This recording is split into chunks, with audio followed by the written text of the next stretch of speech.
Je m'appelle Valentina Castillo. J'ai 63 ans. Ce que je m'apprête à vous raconter n'est pas seulement mon histoire. C'est l'histoire de nombreuses mères qui ont tout donné et n'ont reçu en retour que l'oubli. Mais c'est aussi une histoire de dignité. Ce genre de dignité que personne ne peut vous enlever, peu importe à quel point on essaie. J'ai toujours été une femme discrète. J'ai travaillé pendant 38 ans comme secrétaire dans un cabinet d'avocats. Rien de glamour, rien d'extraordinaire, juste un travail honnête qui m'a permis d'élever seul mon fils après que son père nous a abandonnés quand Mathéo n'avait que 5 ans. Je me souviens des nuits où je restais éveillé à chercher comment payer le loyer, comment acheter les fournitures scolaires, comment lui donner au moins une enfance décente. Nous n'avions pas de luxe. Notre maison était petite, dans un quartier calme mais modeste, mais nous avions de l'amour, du moins c'est ce que je croyais. Mathéo était ma fierté et ma joie, un garçon intelligent et travailleur. Je me suis sacrifié pour l'envoyer dans une bonne école. J'ai vendu le peu de bijoux qu'il me restait de ma mère. J'ai fait des heures supplémentaires. J'ai pris des petits boulots le week-end, transcrivant des documents à la maison, tout cela pour qu'il puisse avoir les opportunités que je n'avais jamais eues. Et il a réussi. Il a obtenu son diplôme avec mention, a décroché une bourse universitaire et a étudié l'administration des affaires. J'étais si fier, si pleine d'espoir. Quand Mathéo a obtenu son premier emploi dans une grande entreprise, j'ai pleuré de joie. Il n'aurait pas à lutter comme je l'avais fait. Il aurait un avenir brillant. Et pendant les premières années, il a été attentionné. Il m'appelait, me rendait visite et m'emmenait dîner de temps en temps. Je vivais pour ces moments, pour voir mon fils réussir, pour l'entendre parler de ses projets, de ses rêves. Mais les choses ont commencé à changer quand il a rencontré Isabella. Isabella venait d'une famille riche. Son père possédait plusieurs entreprises.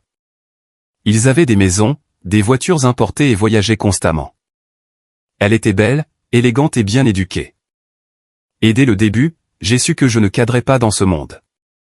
La première fois que je l'ai rencontrée dans un café du centre-ville, j'ai remarqué la façon dont elle me regardait. Pas avec un mépris ouvert. Cela aurait été plus facile à affronter. Non, elle me regardait avec cette politesse froide, cette gentillesse parfaite qui vous fait vous sentir invisible, comme si vous étiez un vieux meuble dans une maison neuve. Mathéo a commencé à me rendre visite moins souvent. Les appels sont devenus plus espacés. Et quand nous nous voyions, il semblait embarrassé, honteux de mes vêtements simples, de ma façon de parler, de ma maison modeste. Il ne l'a jamais dit avec des mots. Mais une mère ressent ces choses. C'est comme une douleur sourde dans la poitrine qui ne veut pas s'en aller. Malgré cela, lorsqu'ils m'ont invité au dîner de fiançailles, j'ai repris espoir.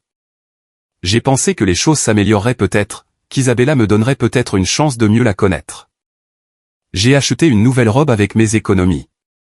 Rien de cher, mais elle était élégante. Je me suis préparé avec grand soin. Je voulais être belle. Je voulais que mon fils soit fier de moi, juste une fois de plus. Le restaurant était l'un de ces endroits où l'argenterie brille plus que les bijoux et où le menu n'affiche pas de prix. Je suis arrivé à l'heure. Mathéo et Isabella étaient déjà là, ainsi que ses parents et quelques amis proches, tous vêtus de manière impeccable. J'ai souri, nerveuse, et je me suis assise là où on m'avait dit, au bout de la table.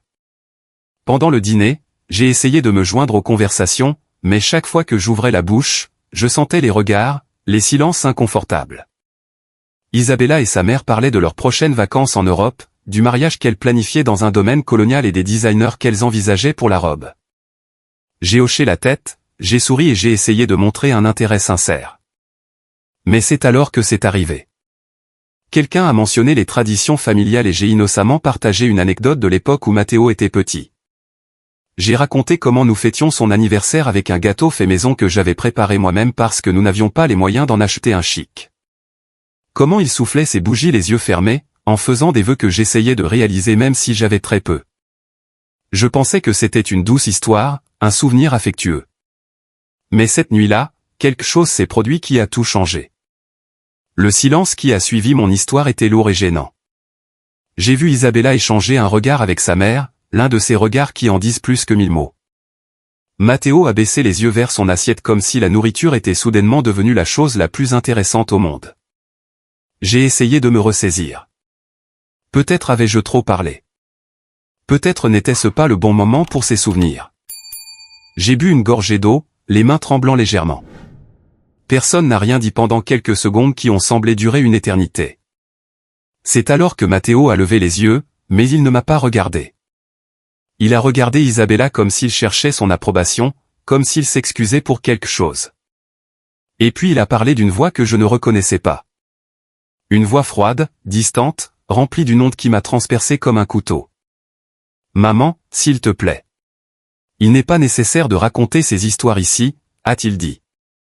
J'ai eu l'impression de recevoir une gifle, mais j'ai souri quand même. Ce sourire que les mères affichent lorsque leur âme souffre, mais qu'elles ne veulent pas faire d'histoire. Ce sourire qui cache des années de sacrifices avalés en silence. Je suis désolé, mon fils. Je voulais juste, mais il m'a interrompu. Et cette fois, sa voix était plus dure, plus directe. Tu es ridicule, maman, a-t-il dit. 4 mots. Seulement 4 mots qui me sont tombés dessus comme des pierres. Le restaurant a continué son murmure élégant. Les serveurs servaient le vin. Les gens aux autres tables riaient. Mais dans mon monde, tout s'est arrêté. Tu es ridicule, maman. Les mots résonnaient dans ma tête encore et encore. Je n'ai pas pleuré. Je ne me suis pas levé. Je n'ai pas fait de scène. Je suis juste restée là, assise avec ce sourire figé sur le visage pendant que mon cœur se brisait en 1 million de morceaux. Isabella a posé sa main sur celle de Matteo, un geste qui semblait réconfortant, mais que j'ai perçu comme triomphant. Sa mère s'est raclé la gorge et a rapidement changé de sujet pour parler des fleurs de la cérémonie. Le reste du dîner s'est déroulé dans un brouillard.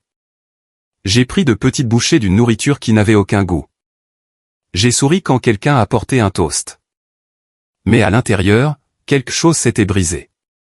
Quelque chose qui m'avait permis de tenir debout pendant 63 ans de vie, 38 ans de dur labeur et 28 ans d'éducation d'un fils seul. Quand la torture de ce dîner a enfin pris fin, j'ai dit au revoir poliment.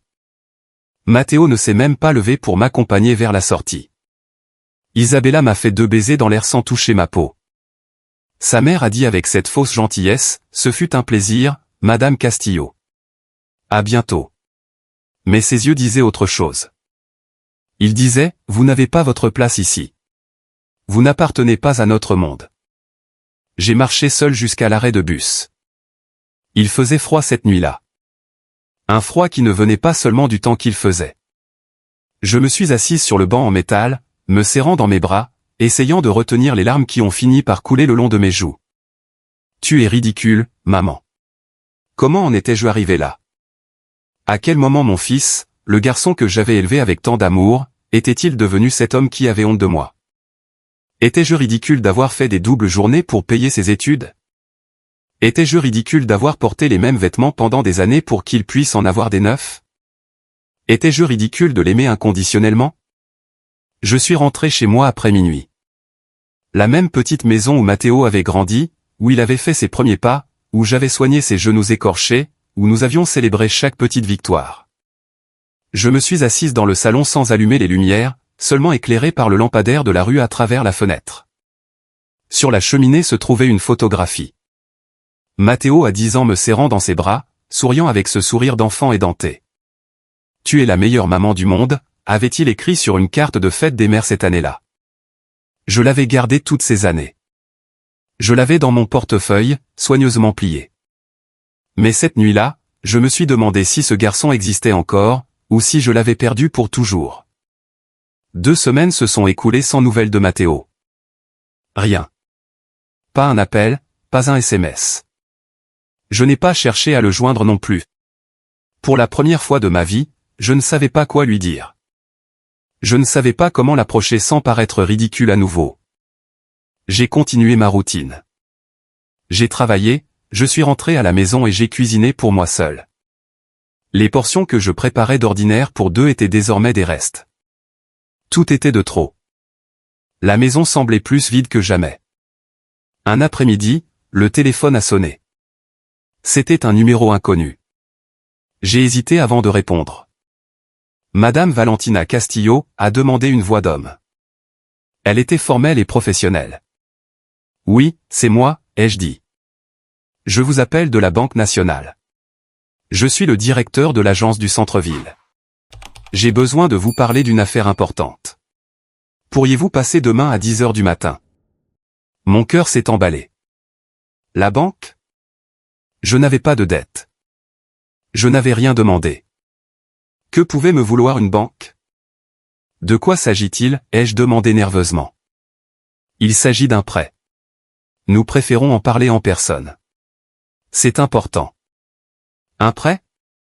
Je n'avais demandé aucun prêt, mais quelque chose en moi me disait que cela avait un rapport avec Matteo, et je ne me trompais pas. Je n'ai pas pu dormir cette nuit-là. Je me suis tourné et retourné dans mon lit, les yeux fixés au plafond, essayant de comprendre ce que la banque pouvait me vouloir. Un prêt. Le mot résonnait dans mon esprit. J'étais une femme de chiffres exacts. Je ne m'étais jamais endetté au-delà de ce que je pouvais rembourser. Je n'avais jamais emprunté d'argent sans savoir avec certitude que je pourrais rembourser chaque centime. J'étais prête dès 9 heures du matin. J'ai mis mon tailleur le plus formel, celui que je portais pour les réunions importantes au cabinet. J'ai attaché mes cheveux en un chignon soigné. Je voulais avoir l'air respectable, professionnel, même si à l'intérieur je ressentais un vide inexplicable. La banque se trouvait au centre-ville, un bâtiment imposant de verre et d'acier. J'y suis entré d'un pas ferme, bien que mes mains tremblent légèrement. À la réception, une jeune femme m'a souri. Je viens voir le directeur. J'ai rendez-vous à 10 heures. Votre nom, a-t-elle demandé. Valentina Castillo. Elle ne m'a fait attendre que 5 minutes. Un homme d'une quarantaine d'années, vêtu d'un costume impeccable et les cheveux gominés en arrière, est venu m'accueillir. Il m'a tendu la main avec un sourire professionnel. Madame Castillo, je suis Robert Mendes, le directeur de cette agence. Merci d'être venu. S'il vous plaît, suivez-moi. Il m'a conduite dans un bureau privé. Il avait de grandes fenêtres avec vue sur l'avenue principale. Le bureau était en bois sombre. Tout était net et propre. Il m'a invité à m'asseoir. Il s'est assis en face de moi, a ouvert un dossier et m'a regardé avec une expression que je ne pouvais décoder. Madame Castillo, je vous ai appelé parce que nous devons tirer au clair une situation. Il y a 3 jours, nous avons reçu une demande de près de 150 000 $. J'ai senti l'air quitter mes poumons. 150 000 $. C'était une somme que je n'avais jamais vue d'un coup de toute ma vie. Il doit y avoir une erreur, ai-je dit d'une voix tremblante. Je n'ai demandé aucun prêt. Je sais, a répondu le directeur en me regardant droit dans les yeux. Ce n'est pas vous qui l'avez demandé. C'est votre fils, Monsieur Matteo Castillo, qui l'a demandé. Mais il a utilisé votre nom comme co-signataire et co-titulaire du compte où l'argent serait déposé. Le monde s'est arrêté. Matteo, mon fils, avait utilisé mon nom sans mon consentement, sans même m'en parler, sans même me demander. Non, je ne comprends pas, ai-je chuchoté. Comment est-ce possible? Je n'ai rien signé. Exactement, madame, a poursuivi le directeur, son ton devenant plus sérieux. C'est pour cela que je vous ai appelé. Quand nous avons examiné les documents, nous avons remarqué des irrégularités. La signature sur les documents présentés comme la vôtre est clairement un faux. Nous l'avons confirmé en la comparant à votre signature enregistrée dans notre système. Vous avez un compte d'épargne chez nous depuis 25 ans. Nous connaissons votre signature. Je suis restée silencieuse. Je ne pouvais pas assimiler ce que j'entendais. Matteo avait imité ma signature. Il avait essayé d'utiliser mon nom, mes antécédents de crédit, pour obtenir une somme d'argent que je ne pourrais jamais rembourser si les choses se passaient mal. Et le prêt a-t-il été approuvé, ai-je demandé, bien que je redoute déjà la réponse. Le directeur s'est adossé à sa chaise. Pour la première fois, son expression s'est adoucie, comme s'il comprenait la douleur que cela me causait. Pas pour lui, a-t-il dit. Votre fils a été refusé. Ses antécédents de crédit sont problématiques. Il a des dettes antérieures, des cartes de crédit au plafond et des retards de paiement. Il ne remplit pas les conditions minimales. Mais votre nom, Madame Castillo, c'est différent. Vous avez un historique impeccable. 38 ans de travail stable, jamais un retard de paiement, jamais une dette impayée. Votre nom est le seul qui pourrait être approuvé pour un prêt de cette envergure. Des larmes ont commencé à couler le long de mes joues, et je ne pouvais pas les arrêter. Ce n'était pas seulement des larmes de tristesse. C'étaient des larmes de rage, de déception, dues à une blessure si profonde que je ne savais pas si elle guérirait un jour. Mon fils, le garçon que j'avais élevé, le jeune homme pour qui j'avais tout sacrifié, en était arrivé au point de falsifier ma signature pour obtenir de l'argent. Il ne m'avait pas demandé mon aide. Il ne m'avait pas consulté. Il avait simplement décidé que mon nom était un outil pour résoudre ses problèmes. Que dois-je faire maintenant, ai-je demandé, essuyant mes larmes du revers de la main. Vous avez deux options, a expliqué le directeur d'une voix calme. Premièrement, vous pouvez déposer une plainte formelle pour falsification de documents. C'est un délit grave. Ou deuxièmement, vous pouvez venir ici, signer personnellement et accepter de vous porter garante pour votre fils. Le prêt serait alors approuvé sous votre nom et votre responsabilité. Je l'ai dévisagé. Dénoncer mon propre fils, le livrer aux autorités, ou devenir son sauveur une fois de plus, en assumant une dette de 150 000 $ que je ne pourrais probablement jamais rembourser. Pourquoi a-t-il besoin de cet argent, ai-je demandé, bien que je ne sois pas sûr de vouloir connaître la réponse. Le directeur a consulté les documents. Selon la demande, c'est pour investir dans un projet commercial. Une entreprise qu'il souhaite lancer avec sa future épouse. Bien sûr, Isabella. Tout s'expliquait maintenant. Il voulait lancer une affaire, quelque chose d'élégant, à la hauteur de la famille de celle-ci, mais il n'avait pas le capital. Et Matteo, désespéré de l'impressionner, de ne pas être vu comme celui qui ne pouvait pas contribuer, avait décidé d'utiliser mon nom. Tu es ridicule, maman. Maintenant, je comprenais mieux ces mots. Ce n'était pas seulement de la honte. C'était du ressentiment. C'était la croyance que je lui devais tout. Que mon rôle dans cette vie était de lui faciliter les choses, quitte à risquer tout ce que j'avais construit sur des décennies. J'ai besoin de temps pour réfléchir, ai-je dit en me levant, les jambes tremblantes. Bien sûr, a répondu le directeur en se levant lui aussi. Vous avez jusqu'à vendredi pour prendre une décision. Après cela, nous procéderons aux mesures juridiques correspondantes s'il n'y a pas de réponse claire. Je suis sorti de la banque comme un fantôme. J'ai marché dans les rues sans but. Les gens me croisaient, parlaient, riaient, vivaient leur vie normale, tandis que je portais le poids d'une trahison que je ne savais pas comment surmonter. Je suis arrivé dans un parc. Je me suis assise sur un banc sous un arbre. Et là, pour la première fois depuis de nombreuses années, j'ai pleuré sans me retenir. J'ai pleuré pour tout ce que j'avais donné, pour tout ce que j'avais perdu, pour le garçon qui n'existait plus et l'homme qu'il était devenu. Mon téléphone a vibré. Un message de Matteo. Maman, il faut qu'on parle. C'est urgent. Alors, il savait déjà. Il savait déjà que la banque m'avait contacté. J'ai regardé le message pendant plusieurs minutes. Les mots brillaient sur l'écran de mon téléphone comme une accusation. Il faut qu'on parle. C'est urgent. Pas un, comment vas-tu, maman, pas un, je suis désolé de ne pas avoir appelé, pas un, tu me manques, seulement l'urgence, seulement le besoin. Pour la première fois en 28 ans, je n'ai pas répondu immédiatement.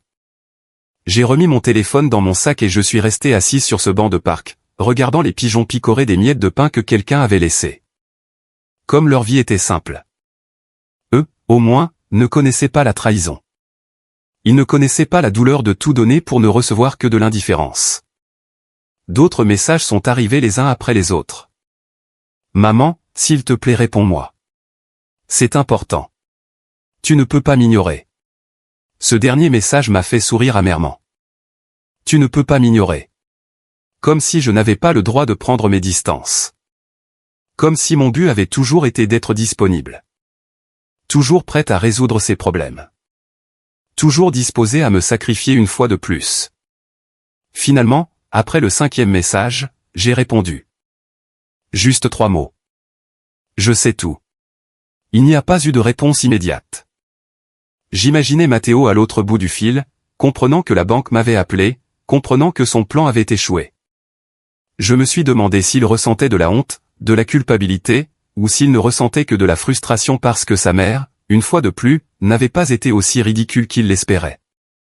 20 minutes plus tard, mon téléphone a sonné. C'était lui. Je l'ai laissé sonner 1 fois, 2 fois, 3 fois. À la 4e sonnerie, j'ai répondu. Maman, a-t-il dit. Sa voix semblait nerveuse et frénétique. Il faut qu'on parle. Où es-tu? Dans un parc. Je réfléchis, ai-je dit. Qu'est-ce qu'on t'a dit à la banque? A-t-il demandé. Pas de, comment te sens-tu après l'avoir appris? Pas de, je suis tellement désolé pour ce que j'ai fait. Juste, qu'est-ce qu'on t'a dit? On m'a dit que tu avais essayé de falsifier ma signature pour obtenir un prêt de 150 000 $, ai-je dit. On m'a dit que tu avais utilisé mon nom sans ma permission. On m'a dit que ton historique de crédit est un désastre et que le mien est impeccable. J'ai fait une pause. On m'a dit que je suis ta seule chance. Silence à l'autre bout du fil. Un lourd et long silence. Maman, je peux expliquer, a-t-il dit. Bien sûr que tu le peux, ai-je répondu avec un calme que je ne me connaissais pas. Tu peux toujours expliquer. Tu as toujours une justification. Ce n'est pas ce que tu crois, a-t-il dit. Isabella et moi avons une opportunité incroyable, une entreprise, quelque chose qui peut tout changer. Mais nous avons besoin d'un capital de départ. Je savais que si je te le demandais directement, tu dirais non. Tu dirais que c'est beaucoup d'argent, que c'est risqué. Tu avais raison, ai-je interrompu. J'aurais dit non parce que c'est beaucoup d'argent, parce que c'est risqué. Parce que c'est plus que ce que j'ai gagné en des années de travail. Et parce que Matteo, falsifier ma signature, ce n'est pas seulement malhonnête, c'est un crime. Maman, s'il te plaît, ne vois pas les choses de cette façon, a-t-il supplié. J'allais te rembourser. Tout, avec les intérêts. Quand l'entreprise aurait décollé, je t'aurais remboursé jusqu'au dernier centime. Je ne t'aurais jamais laissé avec cette dette. J'ai ri d'un rire sec, sans joie. Et si l'entreprise faisait faillite, ai-je demandé. Et si tu ne pouvais pas payer? Que adviendrait-il de moi alors? De mon nom? Des économies qu'il me reste pour mes vieux jours? Cela n'arrivera pas, a-t-il dit. Nous avons un plan solide. Les parents d'Isabella nous conseillent. C'est un investissement sûr. Alors laisse les parents d'Isabella te prêter l'argent, ai-je dit, sentant la colère commencer à monter dans ma poitrine. Si c'est si sûr, si c'est si prometteur, laisse sa famille qui a tant de moyens t'aider. Pourquoi as-tu besoin du nom de ta mère qui a travaillé 38 ans comme secrétaire? Pourquoi as-tu besoin de risquer le peu que j'ai? Un autre silence. Et puis la vérité est sortie. Parce qu'ils ne me font pas encore confiance, a-t-il dit. Ils pensent que je ne suis pas à leur niveau. Que je ne peux pas contribuer de manière significative. Si j'obtiens ce prêt, si je lance cette entreprise, je leur prouverai que j'en suis capable, que je mérite d'être avec Isabella. Et voilà, la vérité nue, brute. Mon fils était prêt à risquer mon avenir pour prouver à une famille qui le méprisait qu'il était assez bien. Il était prêt à utiliser mon nom, mon histoire, ma dignité pour acheter l'approbation de gens qui ne le verraient jamais comme leur égal. Matteo, ai-je dit, et ma voix s'est un peu brisée. À quel moment ai-je cessé d'être assez bien pour toi? Quoi, a-t-il dit? À quel moment as-tu cessé de te soucier de ce que je pensais? De ce que je ressentais? Je t'ai tout donné. Tout ce que j'avais. Et je ne t'ai jamais demandé de me prouver quoi que ce soit. Je ne t'ai jamais demandé d'être autre chose que toi-même. Pourquoi ont-ils ce pouvoir sur toi? Pourquoi leur approbation a-t-elle plus de valeur que la mienne? Maman, ce n'est pas comme ça, a-t-il dit. Si, c'est comme ça, ai-je dit. Tu m'as traité de ridicule devant des inconnus, devant la famille de ta petite amie. Parce que j'avais raconté une histoire de ton enfance, parce que je me souvenais des moments où nous n'avions que l'un l'autre. Et maintenant, sans même me le demander, tu essaies d'utiliser mon nom pour obtenir de l'argent dont tu n'as même pas besoin pour survivre. De l'argent dont tu as besoin pour les impressionner. J'ai entendu sa respiration agitée à l'autre bout de la ligne. Est-ce que tu vas m'aider ou pas, a-t-il finalement demandé. Et il y avait quelque chose dans sa voix qui m'a brisé le cœur. Ce n'était pas une supplique. C'était une exigence. Comme si je lui devais cela, comme si c'était mon obligation. J'ai fermé les yeux. Les larmes ont coulé silencieusement sur mes joues. J'ai jusqu'à vendredi pour décider, ai-je dit. Le directeur m'a donné ce délai. Tu as donc 4 jours. Maman, s'il te plaît. C'est ma chance. Notre chance. Quand l'entreprise fonctionnera, tu pourras quitter ton travail. Je m'occuperai de toi. Je te le promets. Des promesses? Combien de promesses avais-je entendues dans ma vie? Combien avaient été brisées? Je vais y réfléchir, ai-je dit. Donne-moi du temps. Je n'ai pas beaucoup de temps, a-t-il dit. Isabella et ses parents attendent une réponse. Si nous n'avons pas l'argent bientôt, l'opportunité sera perdue. Alors qu'elle soit perdue, ai-je répondu, et j'ai raccroché. Je suis restée assise là, le téléphone à la main, tremblante. J'avais raccroché au nez de mon fils. Quelque chose que je n'avais jamais fait de toute ma vie. Microsoft Word avait changé en moi dans cette banque. Quelque chose s'était réveillé. Le téléphone a vibré à nouveau. D'autres messages. Mais cette fois, je ne les ai pas lus. Je me suis levé du banc et j'ai marché vers ma maison. À chaque pas, je me sentais plus ferme, plus lucide. J'avais 4 jours pour prendre la décision la plus importante de ma vie. Les 2 jours suivants ont été les plus longs de mon existence. Non pas parce que le temps passait lentement, mais parce que chaque minute était remplie de pensées qui me consumaient. Je me réveillais, j'allais travailler, je rentrais à la maison, je cuisinais et je dormais. Mais je faisais tout sur pilote automatique. Mon esprit était ailleurs, revivant des souvenirs, remettant en question des doutes, essayant de comprendre comment j'en étais arrivé là. Matteo continuait d'envoyer des messages. Au début, ils étaient longs, pleins d'explications et de promesses. Maman, pense-y. Cette entreprise va changer nos vies. Tu pourras prendre ta retraite, voyager, te reposer. Comme si mon problème était le travail. Comme s'il ne comprenait pas que ce qui me faisait souffrir n'était pas l'épuisement physique, mais l'épuisement de l'âme. Quand je n'ai pas répondu, le ton des messages a changé. Ils sont devenus plus urgents, plus désespérés. Isabella demande des nouvelles. Ses parents attendent. Qu'est-ce que je leur dis? Que ma mère ne me fait pas confiance? Et voilà de nouveau la culpabilisation, comme si c'était moi qui le décevais. Le mercredi soir, Matteo s'est présenté à ma porte. Il n'avait pas prévenu. Il a simplement sonné à 20 heures. Quand j'ai ouvert, il était là, le visage fatigué, des cernes sous les yeux, la cravate desserrée. Il avait l'air vulnérable. Et pendant un instant, juste un instant, j'ai revu le petit garçon qui courait pour me serrer dans ses bras quand je rentrais du travail. « Maman, il faut qu'on parle », a-t-il dit en entrant sans attendre d'invitation. Je l'ai laissé passer. J'ai fermé la porte et je l'ai suivi dans le salon. Il s'est assis sur le canapé où nous avions regardé tant de films ensemble, où je l'avais aidé à faire ses devoirs, où nous avions planifié son avenir. « Tu veux un café ?» ai-je demandé par habitude. « Non merci », a-t-il dit. « Je veux juste parler. » Je me suis assise en face de lui, dans le fauteuil qui avait appartenu à ma mère, les mains sur les genoux, en attendant. « Maman, je sais que j'ai fait une erreur », a-t-il commencé. Je sais que j'aurais dû t'en parler d'abord, mais j'étais désespéré. Isabella et ses parents ont des attentes très élevées, et je veux être à la hauteur. Je veux prouver que je suis assez bien pour leur fille. Et tu n'es pas assez bien en étant simplement toi-même, ai-je demandé doucement. Il a passé ses mains dans ses cheveux, frustré. Tu ne comprends pas à quoi ressemble ce monde, maman. Ils ont de l'argent, des contacts, de l'influence. Moi, j'ai juste mon travail et ma motivation. Ce n'est pas suffisant dans leur cercle. J'ai besoin de quelque chose de plus. J'ai besoin de montrer que je peux construire quelque chose de grand. Et le construire sur mon dos, c'est normal? Ai-je demandé. Il m'a regardé et dans ses yeux j'ai vu quelque chose qui m'a fait peur. Ce n'était pas du regret. C'était une justification. Tu as toujours été là pour moi. Tu m'as toujours soutenu. Pourquoi cette fois est-elle différente? Quand j'ai eu besoin d'argent pour l'université, tu as fait des heures supplémentaires.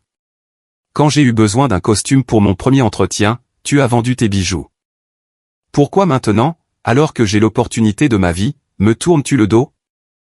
Ces mots m'ont frappé comme des coups de poing parce qu'il avait raison et tort en même temps. Oui, j'avais toujours été là. Oui, je m'étais toujours sacrifié.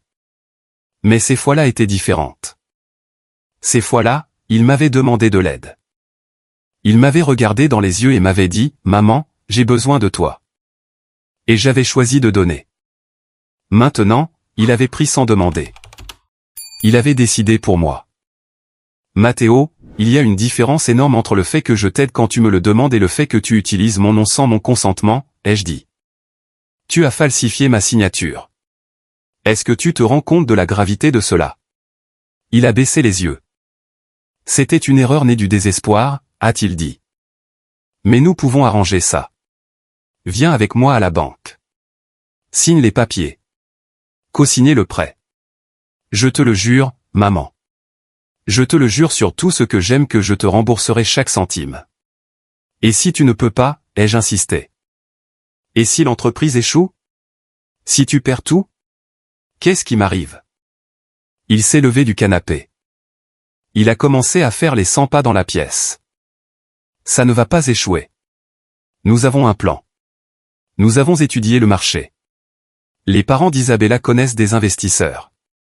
Ça va marcher. Alors laisse-les investir, ai-je dit. Je te l'ai déjà dit. Ils ne me font pas encore confiance. J'ai besoin de prouver que je peux apporter du capital, que je peux obtenir un financement, que je ne suis pas juste le petit ami pauvre de leur fille. Et là se trouvait la véritable blessure, l'insécurité qui le rongeait, le sentiment d'être inférieur. La croyance que sans argent, il n'était pas digne d'amour. Mon cœur s'est serré parce que j'avais élevé un enfant pour qu'il se sente précieux pour ce qu'il était. Et le monde lui avait appris autre chose. Il lui avait appris que sa valeur se mesurait en dollars et en statuts. Matteo, ai-je dit en me levant à mon tour. Si Isabella t'aime, elle t'aimera sans l'entreprise, sans l'argent. Si sa famille ne t'accepte pas tel que tu es, elle ne t'acceptera jamais. Peu importe la somme d'argent que tu obtiendras, peu importe tes efforts, ils verront toujours en toi le garçon du quartier modeste qui a épousé leur fille. Tu ne comprends pas, a-t-il répondu, la voix dure. Tu n'as jamais eu d'ambition. Tu t'es contenté d'être secrétaire toute ta vie. De vivre dans cette petite maison, de n'avoir rien, mais moi je veux plus. Je mérite plus. Ces mots étaient comme du poison. Tu t'es contenté. Tu n'avais pas d'ambition. Comme si élever un fils seul, travailler 38 ans sans faillir, garder un toit sur nos têtes n'était pas des accomplissements. Comme si ma vie était quelque chose dont il fallait avoir honte. Tu as raison, ai-je dit, et ma voix paraissait étrangement calme. Je n'ai pas d'ambition de richesse. Mon ambition était de bien t'élever. Mon ambition était que tu sois un homme de valeur, un homme honnête, un homme qui n'écrase pas les autres pour avancer. Mais il semble que j'ai échoué. Il s'est figé. Il m'a regardé comme si je l'avais giflé. Maman, a-t-il dit. Matteo, je pense que tu devrais partir, ai-je dit. J'ai besoin de réfléchir et je ne peux pas le faire avec toi qui me mets la pression. S'il te plaît, va-t'en. Il m'a regardé pendant de longues secondes, attendant peut-être que je cède, que je fasse ce que j'avais toujours fait, faire passer ses besoins avant les miens. Mais cette fois, je suis resté ferme. Finalement, il a pris sa veste et s'est dirigé vers la porte. Avant de sortir, il s'est retourné. La date limite est vendredi, a-t-il dit. J'espère que tu prendras la bonne décision. Il a fermé la porte derrière lui, et je suis resté debout au milieu de mon salon, avec l'impression de venir de perdre quelque chose que je ne récupérerai jamais. Je n'ai pas pu dormir cette nuit-là. Je me suis tourné et retourné dans mon lit, fixant le plafond, pensant, me souvenant, jusqu'à ce que finalement, aux premières heures du matin, je prenne une décision. Je me suis levé, j'ai allumé la lumière de ma chambre et j'ai sorti une vieille boîte de mon placard, une boîte que je n'avais pas ouverte depuis des années. À l'intérieur se trouvaient tous les documents importants de ma vie, mon acte de naissance, mon diplôme d'études secondaires, les papiers de la maison, et là, tout au fond, j'ai trouvé ce que je cherchais, une enveloppe jaunie avec mon nom écrit à la main par ma mère. Je l'ai ouverte les mains tremblantes et j'ai lu les mots qu'elle m'avait laissés avant de mourir, des mots que je n'avais pas relus depuis plus de 20 ans. Valentina, ma fille, si tu lis ceci, c'est que je ne suis plus là. Je veux que tu saches que je suis fier de toi, de ta force, de ta gentillesse. Mais je veux aussi te mettre en garde, ne laisse pas ta gentillesse se transformer en faiblesse. Ne laisse pas les autres abuser de ta générosité. Aimer, c'est donner, oui, mais c'est aussi fixer des limites. C'est aussi dire non quand c'est nécessaire, car une femme qui ne se respecte pas ne peut pas apprendre aux autres à la respecter. des larmes ont coulé sur mes joues à la lecture de ces mots, comme si ma mère était là, me parlant depuis l'au-delà, me donnant la permission dont j'avais besoin pour faire ce que je devais faire. J'ai remis la lettre dans l'enveloppe, je l'ai serrée contre mon cœur, et j'ai su exactement ce que je ferais vendredi. Le soleil s'est levé vendredi sur un ciel clair, l'un de ces ciels qui semblent promettre un nouveau départ. Je me suis réveillé à 5 heures du matin, sans même avoir mis de réveil. Mon corps savait que c'était un jour différent, un jour qui marquerait un avant et un après dans ma vie. Je me suis levé et j'ai préparé du café. L'arôme financier a envahi la petite cuisine. Je me suis assise à la table, la même table où Mathéo avait fait ses devoirs, où nous avions pris notre petit déjeuner ensemble pendant tant d'années. J'ai bu mon café lentement, savourant chaque gorgée, comme si je préparais mon âme à ce qui allait arriver. À 8 heures du matin, j'étais habillé. J'ai choisi mon meilleur tailleur, le bleu marine que je gardais pour les grandes occasions. Je me suis maquillée avec soin, non pas pour impressionner qui que ce soit, mais pour me sentir forte, pour voir dans le miroir la femme que j'avais été avant de devenir simplement maman, la Valentina Castillo qui existait au-delà de son rôle de mère sacrificielle. Avant de partir, je me suis arrêté devant la photographie de ma mère dans le salon. Son visage serein me regardait depuis le vieux portrait en noir et blanc. J'ai touché le verre avec mes doigts. Merci, maman, ai-je chuchoté, de m'avoir appris à être forte. Je suis désolé d'avoir mis si longtemps à m'en souvenir. La banque ouvrait à 9 heures. Je suis arrivé 10 minutes en avance. Je me suis assise au même endroit où j'avais attendu lundi, mais cette fois je me sentais différente, plus légère, malgré la gravité de ce que j'allais faire. Parce que pour la première fois depuis bien longtemps, je prenais une décision basée sur ce qui était bon pour moi, et pas seulement sur ce qui était pratique pour les autres. Le directeur, Robert Mendes, est apparu ponctuellement à 9 heures.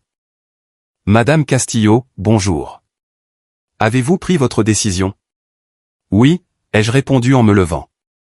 C'est fait. Il m'a reconduite dans son bureau. Il a fermé la porte. Il m'a offert de l'eau, que j'ai acceptée. Mes mains étaient étonnamment stables lorsque j'ai pris le verre.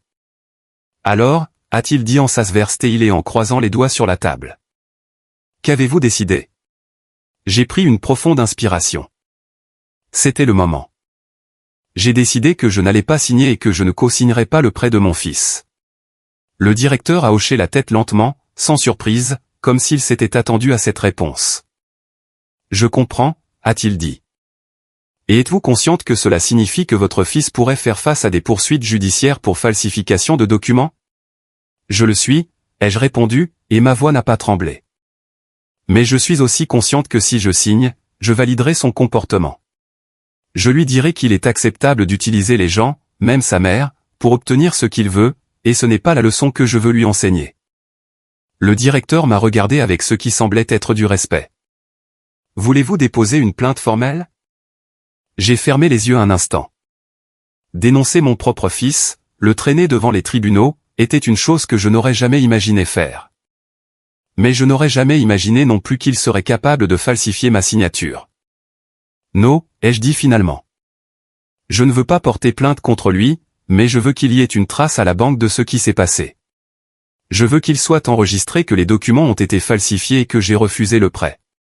S'il essaie à nouveau une telle chose à l'avenir, il y aura un antécédent. C'est tout à fait sensé, a-t-il approuvé. Je vais tout documenter, et je vous conseille de placer une alerte sur votre dossier de crédit. C'est une mesure de protection. Toute demande de prêt ou de crédit à votre nom nécessitera une vérification directe supplémentaire auprès de vous. Comment dois-je m'y prendre, ai-je demandé. Il m'a expliqué la procédure. J'ai pris des notes et posé des questions. Pour la première fois de ma vie d'adulte, je prenais des mesures actives pour protéger mes biens, mon nom, mon identité, des choses que j'avais toujours considérées comme acquises. Nous terminions les formalités administratives quand le téléphone sur le bureau du directeur a sonné. Il a répondu, a écouté un instant, puis m'a regardé. C'est lui, a-t-il dit. Il est à la réception. Il dit qu'il doit vous parler de toute urgence. Mon cœur s'est accéléré. Mathéo était là. Bien sûr qu'il l'était. C'était le dernier jour de la date limite, sa dernière chance. Voulez-vous que je le fasse entrer, a demandé le directeur. J'ai réfléchi un instant. Je pouvais l'éviter. Je pouvais sortir par la porte arrière, échapper à la confrontation. Mais non, ce serait lâche. Si je prenais cette décision, je devais l'assumer en face. Je devais le regarder dans les yeux. Oui, ai-je dit. Faites-le entrer. Le directeur a donné des instructions au téléphone. Quelques instants plus tard, la porte s'est ouverte et Matteo est entré. Il avait l'air différent de la dernière fois que je l'avais vu. Son costume était impeccable, comme s'il s'était préparé pour une réunion d'affaires. Mais son visage était tendu et pâle. Il m'a regardé, puis a regardé le directeur. « Maman, je suis venu dès que j'ai réalisé que c'était le dernier jour, a-t-il dit. « S'il te plaît, dis-moi que tu vas signer. » Le directeur s'est levé. « Je vous laisse quelques minutes seul, a-t-il dit diplomatiquement, et il a quitté le bureau en refermant la porte derrière lui. Nous sommes restés seuls, mère et fils, face à face. « Assieds-toi, Matteo, ai-je dit, surprise par le calme de ma voix. Il s'est assis sur le bord de la chaise, penché en avant, anxieux. « Maman, je sais que les choses n'ont pas été faciles entre nous ces derniers temps. Je sais que j'ai dit des choses que je n'aurais pas dû dire lors de ce dîner, mais j'ai besoin que tu comprennes que c'est important. Isabella et moi avons tout planifié. Ses parents attendent que je montre de l'initiative, que je prouve que je peux apporter quelque chose au mariage. Si j'obtiens ce prêt, si je lance cette entreprise, tout changera pour toi aussi. Maman, pense à tout ce que tu as sacrifié. C'est ma façon de te remercier. Quand l'entreprise aura décollé, tu n'auras plus jamais à te soucier de l'argent. » J'ai écouté sans l'interrompre. J'ai observé ses mains gesticuler, son expression anxieuse, ses yeux implorants, et j'ai réalisé une chose. Il croyait sincèrement ce qu'il disait. Il pensait vraiment que cet argent, que le fait d'impressionner les parents d'Isabella et de bâtir cette entreprise était la solution à tout. Il ne voyait pas la profonde fracture qui existait entre nous. Il ne voyait pas que le problème n'était pas l'argent. C'était le respect. C'était la dignité. C'était un amour qui était devenu conditionnel. « Matteo, ai-je dit quand il a eu fini, est-ce que tu m'aimes ?» La question a semblé le déstabiliser. « Quoi ?» a-t-il dit. « Bien sûr que oui. Tu es ma maman. Mais est-ce que tu me respectes ?» Silence. Son regard s'est dérobé. « Maman, pourquoi demandes-tu ça maintenant ? » « Parce que j'ai besoin de le savoir, ai-je dit. »« Respectes-tu mes décisions ? Respectes-tu ma vie ? Respectes-tu ce que j'ai construit ? Même si ce n'est pas grand-chose selon tes critères. »« Maman, je veux juste que tu aies une vie meilleure, » a-t-il dit, sans répondre à la question. « Est-ce que tu me respectes ?» Je l'ai regardé lutter avec ces mots. J'ai vu le conflit sur son visage. Et puis, presque dans un murmure, la vérité est sortie. Une vérité que nous connaissions tous les deux mais qui n'avait jamais été dite à voix haute. « Je pense, » a-t-il dit, « je pense que tu as pris des doutes qui t'ont maintenue petite, que tu t'es contenté de peu alors que tu aurais pu être plus, et cela me frustre. » La voilà, la blessure ouverte. Mon fils me voyait comme quelqu'un qui s'était résigné, quelqu'un dont la vie était un gâchis de potentiel. Il ne voyait pas les sacrifices. Il ne voyait pas la force qu'il avait fallu pour élever un enfant seul. Il ne voyait pas que mes choix, bien que modestes, avaient été courageux, et que je les avais faits pour lui. « Tu penses que tu as le droit de prendre des décisions à ma place, d'utiliser mon nom sans permission, parce que dans ton esprit, je ne sais pas ce qui est bon pour moi, ai-je dit. » Il a ouvert la bouche pour protester. Mais je l'ai arrêté d'un geste. « Je ne vais pas signer, Matteo. » Tout le sang a quitté son visage. « Quoi ?» a-t-il dit. « Je ne vais pas me porter garante pour ton prêt. Je ne vais pas risquer mon avenir pour une entreprise au sujet de laquelle tu ne m'as même pas consulté. Et je ne vais pas valider ton comportement en signant ces papiers. » Il s'est levé brusquement, agité. « Maman, tu ne peux pas faire ça. Isabella va me quitter. Ses parents vont penser que je suis un raté. Alors laisse-les penser cela, ai-je dit, me levant moi aussi. » En connaissance de cause, a-t-il dit. « Quelle expérience en as-tu ? Tu n'as jamais rien risqué. Tu n'as jamais essayé d'être quelque chose de plus. » Ces mots m'ont fait mal. Mais cette fois, la douleur ne m'a pas paralysé. Elle m'a fortifié. « Tu as raison, ai-je dit. Je n'ai pas pris de risque. Parce que j'avais un fils qui dépendait de moi. Parce que j'avais des responsabilités que je ne pouvais pas ignorer. Parce que le luxe de courir après des rêves risqués est réservé à ceux qui ont des filets de sécurité. Et moi, je n'en avais pas. Je n'avais que moi-même. Et toi? Et maintenant que tu as l'opportunité de m'aider, tu me tournes le dos, a-t-il dit. Je ne te tourne pas le dos, ai-je répondu. Je pose une limite. Il y a une différence énorme. Il s'est mis à arpenter la pièce de long en large, passant ses mains dans ses cheveux, désespéré. C'est incroyable, a-t-il dit. Ma propre mère sabote mon avenir. Sais-tu ce que tout le monde va penser quand ils apprendront que tu as refusé de m'aider? Je me fiche de ce que pensent les autres, ai-je répliqué fermement. Je me soucie de ce que je sais être juste, et signer ces papiers serait une erreur. Ce serait me trahir moi-même. Ce serait apprendre que tu peux piétiner les gens et obtenir quand même ce que tu veux. Il s'est arrêté. Il m'a regardé avec des yeux pleins de rage et de douleur. Je ne te le pardonnerai jamais, a-t-il dit. Ces mots ont été comme un coup de poignard, mais je n'ai pas reculé. C'est ta décision, ai-je dit. Je prends la mienne et j'en assumerai les conséquences.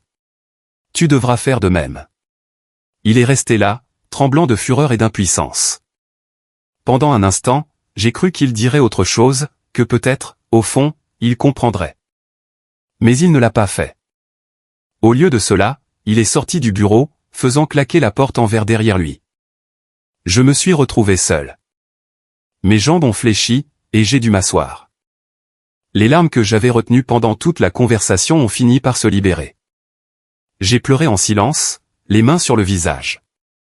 Le directeur est entré après quelques minutes. Il n'a rien dit. Il a simplement posé une boîte de mouchoirs sur la table et a attendu patiemment. Quand j'ai enfin réussi à me calmer, j'ai essuyé mes larmes et je l'ai regardé. Je suis désolé pour cette scène, ai-je dit. Vous n'avez pas à vous excuser, a-t-il répondu gentiment. Vous avez fait ce qu'il fallait. Je sais que vous n'en avez pas l'impression maintenant, mais c'est le cas. J'ai hoché la tête, sans être tout à fait sûr de le croire. Nous avons signé les derniers documents. Il a été officiellement enregistré que j'avais rejeté le prêt, que les documents originaux contenaient des falsifications et que je n'étais responsable d'aucune dette au nom de Matteo Castillo. Quand j'ai quitté la banque, le soleil était haut dans le ciel. Il n'était que midi, mais j'avais l'impression d'avoir vécu une vie entière au cours de ces quelques heures. J'ai marché au hasard pendant un moment. Mes pas m'ont mené vers une petite église que je connaissais depuis des années. J'y suis entré. Le silence sacré m'a enveloppé. Je me suis assise sur l'un des bancs du fond et j'ai simplement respiré. Je ne suis pas particulièrement religieuse, mais à ce moment-là, j'avais besoin d'un espace paisible, d'un endroit où je pourrais digérer ce que je venais de faire. J'avais dit non à mon fils. Pour la première fois de sa vie, j'avais placé mes besoins, ma dignité, mon avenir au-dessus de ses désirs.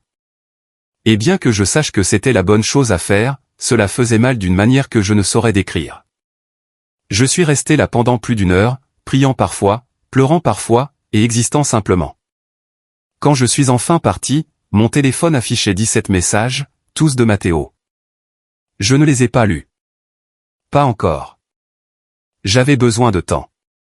J'avais besoin d'espace. Cette nuit-là, chez moi, j'ai préparé un dîner simple. Je me suis assise seule à la table et j'ai mangé en silence. C'était étrange. La solitude avait toujours été là, mais maintenant, elle semblait différente. Ce n'était pas du vide. C'était de l'espace. De l'espace pour respirer, pour penser, pour être simplement Valentina. Avant de me coucher, j'ai allumé mon ordinateur. J'ai fait quelque chose que j'aurais dû faire il y a des années. J'ai mis des alertes de sécurité sur mes informations de crédit. J'ai changé mes mots de passe. J'ai protégé mon identité. Je ne le faisais pas par colère. Je le faisais par amour-propre. Cet amour-propre que j'avais oublié pendant des années à force de me faire passer en dernier. Et alors que j'éteignais les lumières et m'allongeais, une paix étrange m'a envahi. Ce n'était pas du bonheur. C'était quelque chose de plus profond. C'était la certitude que même si j'avais perdu quelque chose de précieux, j'avais gagné quelque chose de bien plus précieux encore. Je m'étais retrouvé. Mais l'histoire ne s'est pas arrêtée là. 3 semaines se sont écoulées sans nouvelles de Matteo. 3 semaines de silence complet. Au début, je vérifiais constamment mon téléphone, espérant un message, un appel, un signe que mon fils existait toujours dans ce monde. Mais il n'y avait rien.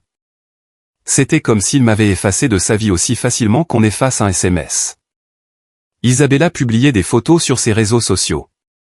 Je ne la suivais pas, mais une collègue de travail qui n'était pas au courant de tout le drame m'a montré une publication. Regarde, Valentina, ta belle-fille est dans un restaurant très élégant. J'ai forcé un sourire et j'ai regardé l'écran. Elle était là, rayonnante, avec Matteo à ses côtés. Il souriait lui aussi, mais ses yeux avaient l'air fatigués. La légende de la photo disait « Célébrer de nouveaux départs avec mon amour ». Nouveau départ. Je me suis demandé ce que cela signifiait. Avait-il obtenu l'argent d'une autre manière? Avait-il abandonné le projet d'entreprise? Ou faisait-il simplement semblant que tout allait bien alors qu'à l'intérieur tout s'écroulait? Le travail est devenu mon refuge. Je me suis plongé dans les dossiers, les transcriptions et les documents juridiques que je révisais depuis près de 40 ans. Mes collègues ont remarqué que quelque chose avait changé, mais ils n'ont pas posé de questions directes. Ils m'offraient simplement du café supplémentaire, des sourires compréhensifs et une compagnie silencieuse pendant les déjeuners. Un jeudi après-midi, alors que j'étais sur le point de quitter le bureau, ma patronne, Madame Reynolds, m'a appelé dans son bureau. C'était une femme d'une dizaine d'années, élégante, qui avait réussi, divorcée et sans enfant. Je l'avais toujours admirée en silence. « Valentina, assieds-toi, je t'en prie. » J'ai obéi, nerveuse. Avais-je fait une erreur dans mon travail? Mes problèmes personnels affectaient-ils mes performances? Je veux te parler de quelque chose, a-t-elle commencé, joignant ses mains sur son bureau. J'ai remarqué que ces dernières semaines, tu es différente. Pas distraite. Au contraire, tu es plus concentrée, plus présente, mais aussi plus. Comment dire, plus légère, comme si on t'avait enlevé un poids des épaules. J'ai été surprise par son observation. Je ne savais pas que c'était si visible. C'est compliqué, ai-je dit simplement. Tu n'es pas obligé de me raconter si tu ne le veux pas, a-t-elle répondu gentiment. Mais je veux que tu saches quelque chose. Il y a 20 ans, j'étais mariée à un homme qui m'aimait. Du moins, c'est ce que je croyais. Mais il m'aimait comme on aime une employée efficace. Je cuisinais, je nettoyais, je travaillais pour aider aux finances, et je subissais aussi ses critiques constantes. Rien de ce que je faisais n'était assez bien. Un jour, j'ai décidé que c'en était assez. J'ai divorcé. J'ai perdu des amis. Ma famille m'a tourné le dos. Ils m'ont dit que je faisais la plus grande erreur de ma vie. Mais Valentina, c'est la meilleure décision que j'ai jamais prise, parce que je me suis prouvé à moi-même que ma tranquillité d'esprit valait plus que l'approbation des autres. Ces mots ont résonné dans mon âme. C'était comme si elle s'adressait directement à ma situation sans le savoir. Et l'avez-vous regretté, ai-je demandé à voix basse. Jamais, a-t-elle dit. Il y a eu des moments difficiles, oui, des nuits de solitude, des doutes, mais jamais de regrets, parce que j'ai choisi ma dignité, et ce choix a fait de moi ce que je suis aujourd'hui. J'ai senti des larmes me monter aux yeux. Merci de me dire cela, ai-je dit. Elle a souri. Face à ce que tu traverses, fais-toi confiance. Les femmes de notre génération ont été élevées pour se sacrifier, pour s'aider, pour faire passer tout le monde avant elles-mêmes. Mais ce n'est pas une vertu. C'est de l'autodestruction. Et toi, Valentina, tu as trop de valeur pour te détruire. Je suis sorti de son bureau le cœur plus léger. Je n'étais pas seul dans cette situation. D'autres femmes avaient pris des décisions difficiles. Elles avaient survécu. Elles avaient prospéré. Le vendredi soir, j'ai décidé de faire quelque chose que je n'avais pas fait depuis des années. Je suis allé au cinéma seul. J'ai acheté du popcorn, je me suis assise dans la salle obscure et j'ai regardé un film sans penser à personne d'autre qu'à moi. C'était libérateur. Quand je suis sorti du cinéma, il était presque 23 heures. Les rues étaient calmes. Je marchais vers l'arrêt de bus quand j'ai aperçu quelqu'un de familier sur le trottoir d'en face. C'était Matteo. Il était assis à la terrasse d'un café avec Isabella et ses parents. Ils étaient habillés élégamment, comme toujours. Ils parlaient de manière animée, et pendant un instant, juste un instant, j'ai eu l'impulsion de traverser la rue, de m'approcher pour essayer d'arranger les choses. Mais je me suis souvenu de ces mots, je ne te le pardonnerai jamais. Je me suis souvenu de la façon dont il m'avait regardé dans le bureau du directeur de la banque. Je me suis souvenu des années passées à me sentir inférieur, à me sentir ridicule, à me sentir invisible. Et j'ai continué à marcher. Je n'ai pas traversé la rue. Je n'ai pas dit bonjour. J'ai juste continué mon chemin. C'est alors que mon téléphone a sonné. Un numéro inconnu. Allô, ai-je dit. Madame Valentina Castillo a demandé une voix de jeune femme, nerveuse. Oui, c'est moi. Je m'appelle Carrie, a-t-elle dit. Je travaille dans l'entreprise où est employé votre fils. Je suis désolé de vous appeler si tard, mais j'avais besoin de vous parler. C'est au sujet de Matteo. Mon cœur s'est arrêté. Qu'est-ce qui s'est passé?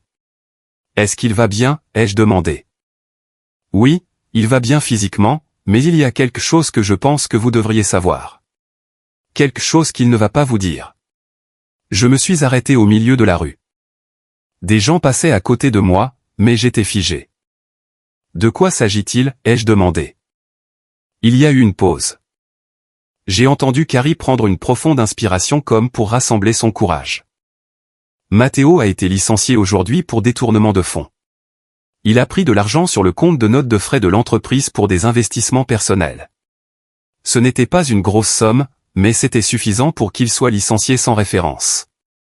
Et ce n'est pas tout. Isabella a rompu les fiançailles cet après-midi. Ses parents ont découvert qu'il leur avait menti sur sa situation financière, surtout. Et il n'a pas seulement perdu sa fiancée. Il a perdu son travail, sa réputation. Et je pense qu'il est dans un endroit très sombre en ce moment. Le monde a tourné autour de moi. Matteo licencié pour vol. Matteo abandonné par Isabella. Tout son monde parfait s'était effondré. Pourquoi me dites-vous cela, ai-je demandé, ma voix n'étant plus qu'un murmure. Parce que je suis son assistante, a-t-elle dit. Ou je l'étais. Et ces derniers mois, je l'ai vu se détériorer. Je l'ai vu mentir, manipuler et devenir désespéré. Mais je l'ai aussi entendu parler de vous. Et même s'il dit des choses d'une grande dureté, je sais qu'au fond de lui, il a besoin de vous. Je sais qu'il est brisé. Et j'ai pensé que vous devriez le savoir au cas où vous. Je ne sais pas. Au cas où vous voudriez faire quelque chose. Où est-il maintenant, ai-je demandé. Je ne sais pas, a-t-elle dit. Il a quitté le bureau cet après-midi avec un carton contenant ses affaires.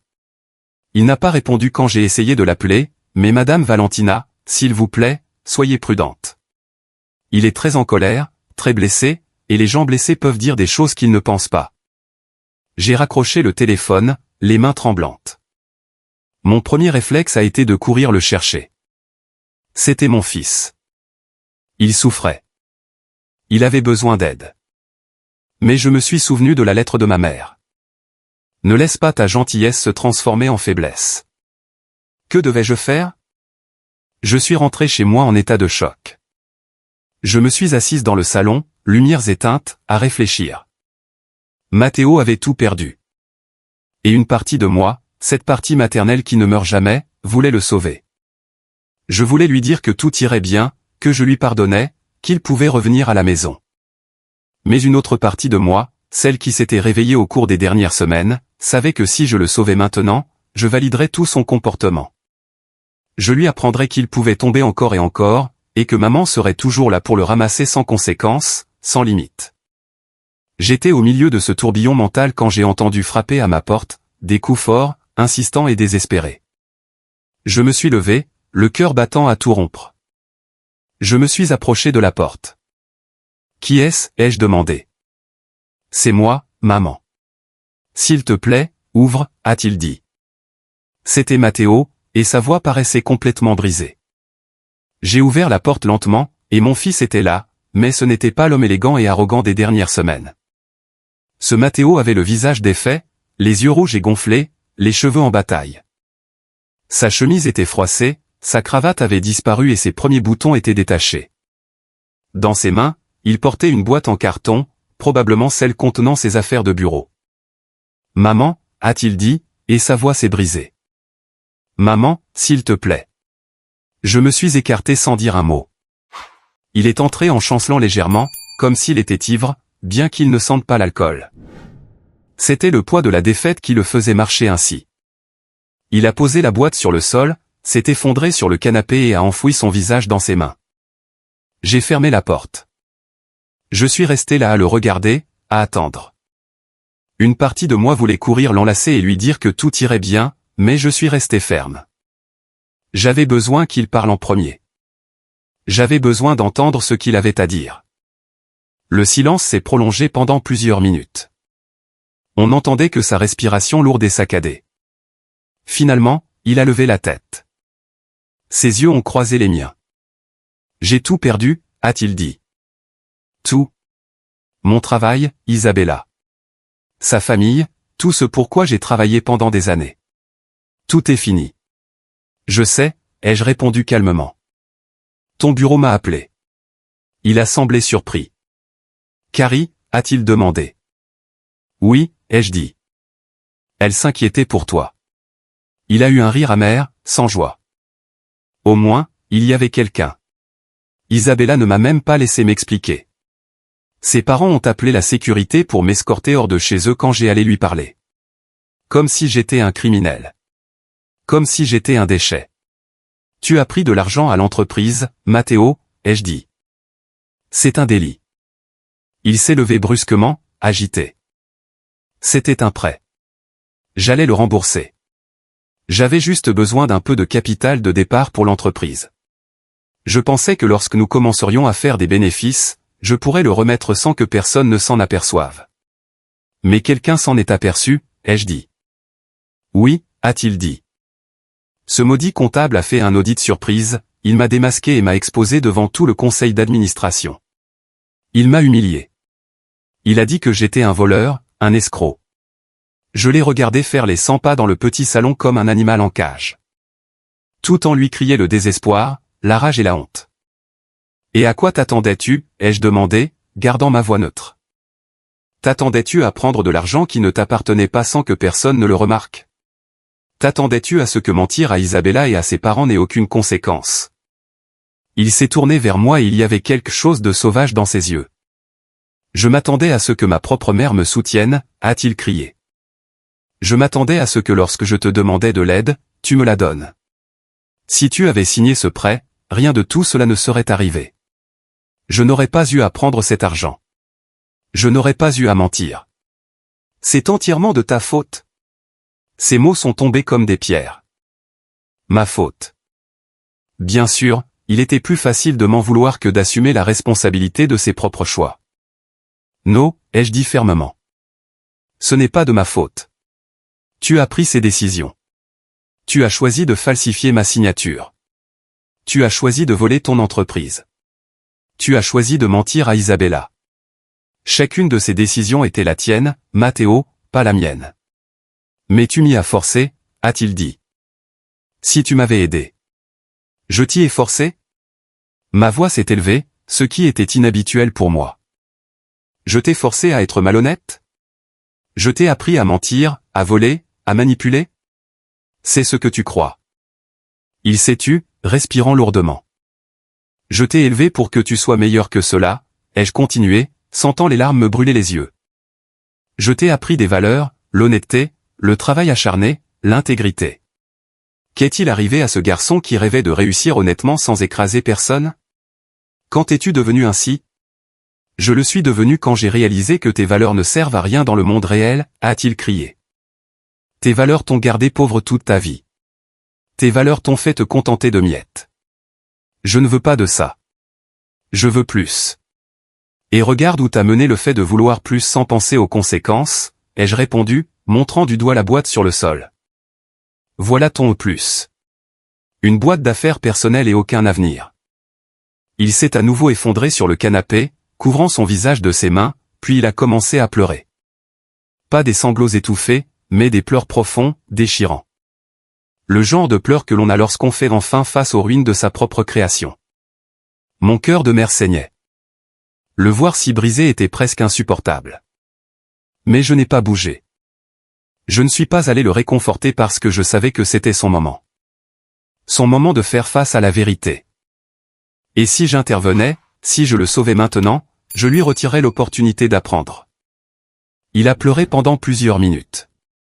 Quand il s'est enfin calmé, sa voix s'est faite sourde et fatiguée.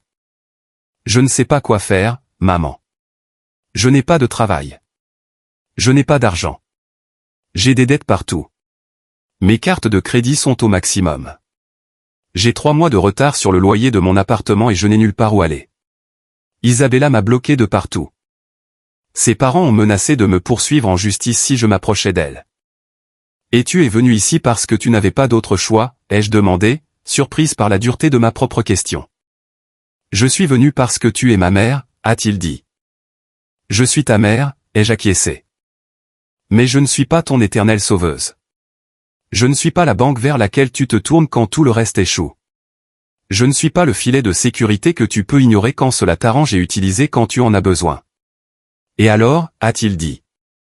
Tu vas me mettre dehors? Tu vas me fermer la porte au nez comme tous les autres? Je me suis assise en face de lui. Je l'ai regardé droit dans les yeux. Je vais faire quelque chose que j'aurais dû faire il y a des années. Je vais te dire la vérité, même si elle fait mal. Tu es devenu quelqu'un qui utilise les gens, qui manipule, qui ment. Et le pire, c'est que tu crois avoir le droit de le faire parce que la vie ne t'a pas donné ce que tu estimes mériter. Mais la vérité, Matteo, c'est que personne ne te doit rien. Ni moi, ni Isabella, ni le monde. Si tu veux quelque chose, tu dois le gagner honnêtement. Et si tu le perds à cause de tes propres mauvaises décisions, tu dois en affronter les conséquences. On dirait que tu me détestes, a-t-il murmuré. Je ne te déteste pas. Je t'aime. Je t'aimerai toujours. Tu es mon fils. Mais je ne vais pas te laisser m'utiliser. Je ne vais pas te laisser détruire ma vie pour essayer de sauver la tienne. Et je ne vais pas te sortir d'une situation que tu as toi-même créée. Il est resté silencieux, assimilant mes paroles. Alors, tu ne vas pas m'aider, a-t-il demandé. Je n'ai pas dit cela, ai-je répondu. J'ai dit que je ne vais pas te sauver. Mais je peux t'offrir quelque chose de différent. Tu peux rester ici, dans cette maison, dans ton ancienne chambre, mais sous condition. Il a levé les yeux, plein d'espoir. Quelles conditions, a-t-il demandé. Premièrement, tu vas chercher un travail, ai-je dit. N'importe quel travail. Je me fiche que ce soit comme directeur ou comme plongeur. Tu vas travailler honnêtement. Deuxièmement, tu vas rembourser tes dettes petit à petit avec ton propre argent. Pas de raccourcis, pas de mensonges. Troisièmement, tu vas aller en thérapie. Tu as besoin d'une aide professionnelle pour comprendre pourquoi tu prends les décisions que tu prends. Et quatrièmement, tu vas me traiter avec respect. Je suis ta mère, pas ta bonne, pas ta banque, pas ton plan B. Je suis une personne qui mérite de la dignité. Il m'a regardé pendant de longues secondes. J'ai vu la bataille interne dans ses yeux. La fierté luttant contre le désespoir, la honte luttant contre le besoin. Et si j'accepte, a-t-il finalement demandé. Alors tu as un toit au-dessus de ta tête. Tu as à manger. Tu as quelqu'un qui croit que tu peux encore devenir meilleur. Mais tu n'auras pas de sauvetage facile. Tu n'auras pas quelqu'un qui résout tes problèmes à ta place. Tu auras une mère qui t'aime assez pour te laisser tomber et apprendre. Et si je n'accepte pas? A-t-il demandé. Alors je te souhaite bonne chance. La porte est juste là. Tu es libre de partir. Le silence qui a suivi était dense. Matteo regardait le sol, ses mains jointes, tremblant légèrement. J'ai vu le moment exact où sa fierté a cédé, le moment où la réalité de sa situation l'a frappé de plein fouet. J'accepte, a-t-il chuchoté. J'accepte tes conditions. J'ai hoché la tête. Alors tu peux rester ce soir. Nous commencerons demain.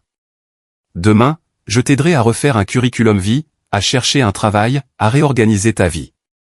Mais ce soir, repose-toi. Je me suis levé pour aller dans ma chambre quand sa voix m'a arrêté. Maman, a-t-il dit. Je me suis retourné. Je suis désolé, a-t-il dit, pour tout. Pour t'avoir traité de ridicule, pour avoir utilisé ton nom, pour tout. Ces mots étaient sincères.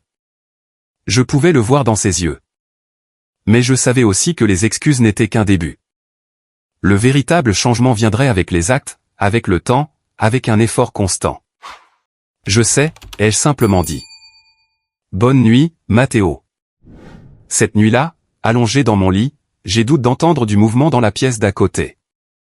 Matteo rangeait ses affaires, s'installant dans l'espace qu'il avait quitté il y a des années. Et bien que je sache que le chemin à parcourir serait difficile, qu'il y aurait des rechutes, qu'il y aurait des moments de frustration, je savais aussi autre chose. J'avais fixé des limites. J'avais défendu ma dignité. Et cela, peu importe ce qui se passerait ensuite, était une victoire.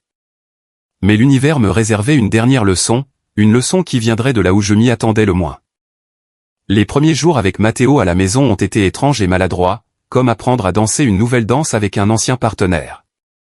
Il dormait dans son ancienne chambre, que j'avais gardée presque intacte toutes ces années. Le matin, nous prenions le petit déjeuner ensemble en silence. Je préparais le café et les tartines. Il mangeait, les yeux fixés sur son téléphone, à la recherche d'offres d'emploi. La réalité de sa situation le frappait par vagues. Parfois, je le trouvais assis sur le canapé, le regard vide, avec cette expression de quelqu'un qui ne peut pas croire à quel point sa vie a changé si radicalement. D'autres fois, je l'entendais au téléphone essayer d'expliquer à ses anciens collègues ce qui s'était passé, pourquoi il avait été licencié. Les conversations se terminaient toujours mal. Les gens ne voulaient pas être associés à quelqu'un marqué par la malhonnêteté. Le premier emploi qu'il a trouvé a été dans une épicerie, à mettre des produits en rayon, payé au salaire minimum, en équipe de nuit.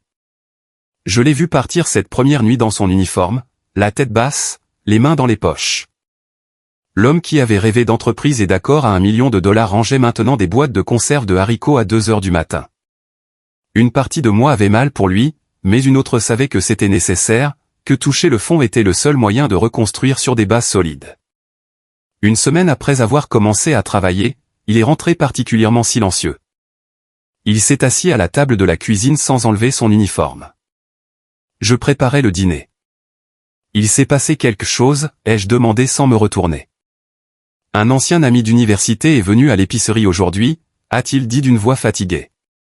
Il m'a vu dans mon uniforme. Il m'a reconnu. Il a ri. Il a appelé d'autres amis et leur a raconté. En moins d'1 heure, j'ai reçu des messages de tout le monde se moquant de moi. Je me suis retourné pour le regarder. Ses yeux étaient rouges, mais il ne pleurait pas.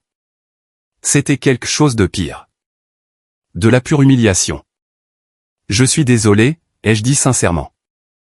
Tu sais quel est le pire, a-t-il repris. Il y a 2 mois, j'aurais été le premier à rire de quelqu'un dans ma situation. J'aurais pensé que c'était un perdant, qu'il le méritait pour avoir échoué. Et maintenant, c'est moi. C'est moi que tout le monde regarde avec pitié ou dérision. Il a enlevé sa casquette d'uniforme et l'a posée sur la table. Maman, comment as-tu fait? Comment as-tu supporté pendant des années de travailler en sachant que ce n'était pas assez, en sachant que les gens te considéraient comme moins que rien? Je me suis assise en face de lui. Parce que je savais que ma valeur ne venait pas de mon travail, ai-je dit.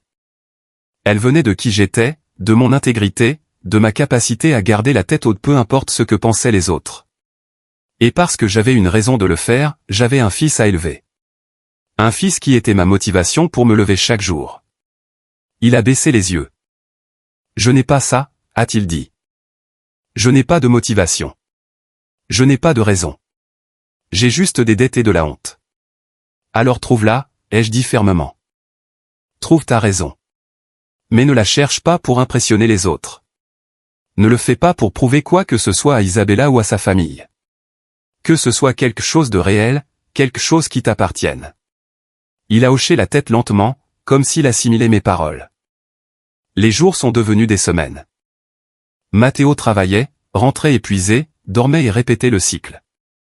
Il a commencé à rembourser de petites sommes pour ses dettes.